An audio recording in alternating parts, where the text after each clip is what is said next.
حکوومەتی هەرێمی کوردستان بە نسبەت ئەو ناوچانەی سنووری چ لە ناوچەکانی سنووری ئێران بی چ لە ناوچەکانی سنووری تورکیاوی هەمیشە هەڵوێستی ئەوە بووە کە پێویستە ئەو ناوچانە خەڵکی مەدەنی بە دەرەجەیەک نەبنە ئامانج بە تایبەتی لەو ناوچانە لە بەشێکی زۆر لەو گوندانە ئەسڵەن لە سەرەتاوە هەوڵی ئاوادانکردنەوەیان درابوو بەڵام بەداخەوە لەبەر هەبوونی چەکدارانی پەکەکە و بگرە بەو ئاخیرەش لە هێزەکانی ڕۆژهەڵاتیش شێوەی کەشەوەیەکی وا دروستکردیە کە ببێتە جێی ململانێ و تەسفێکردنی حیساباتی ئەو وڵاتانەی دەوروبەر لەگە ئەو هێزانە بۆ ئێمە هەمیشە داواکار بووینە لەو هێزانە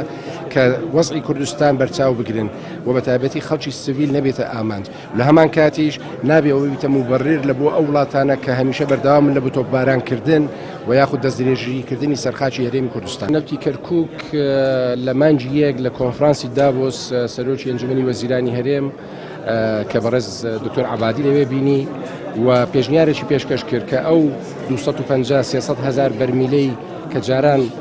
لە هەرێمەوە ڕەوانەی دەرەوە دەکرا ئێستا کەتە پاشی ڕووداوەکانی ئۆکتۆبەر کەتە بندستی کۆنتترۆلی بەغدا